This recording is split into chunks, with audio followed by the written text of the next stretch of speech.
Today's video guys, nandito naman tayo sa ating mini farm. Pagkalipas ng 2 linggo na hindi tayo nakabisita dito. Ayan na. May mga bunga na ang mga mais natin guys.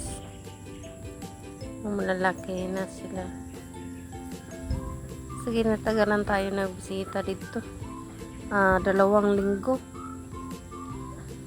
Ano, may mga bunga na ang mga mais guys.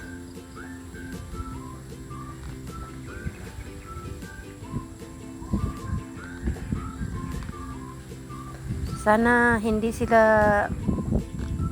atakihin ng mga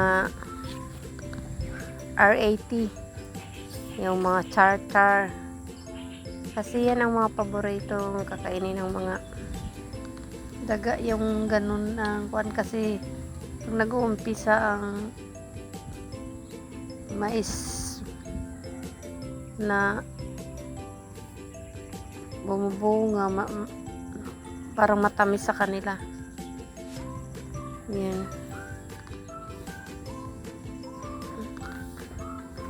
Bumubunga na ang pagsisipag natin. Ilang kimbot na lang pwede na tayo maglaga. Sa ngayon parang hindi pa pwede, maliliit pa ang laman yan sa ilalim.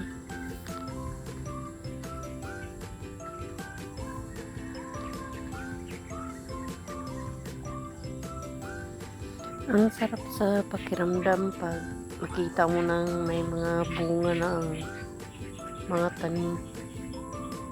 Para bang, oh wow.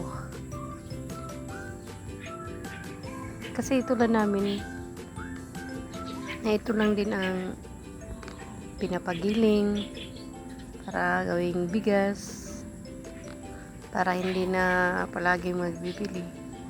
So, sobrang sarap sa pakiramdam.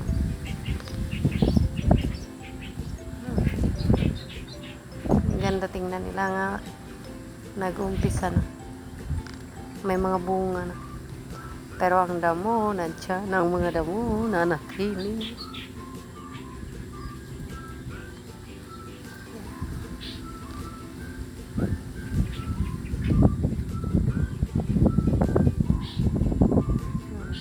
Ang iba, maliliit pa ang kanilang mga bunga.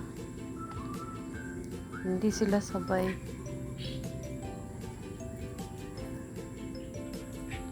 Yan. Pero guys, ang damo, nandyan din ang damo. Sumasabay ang mga damo.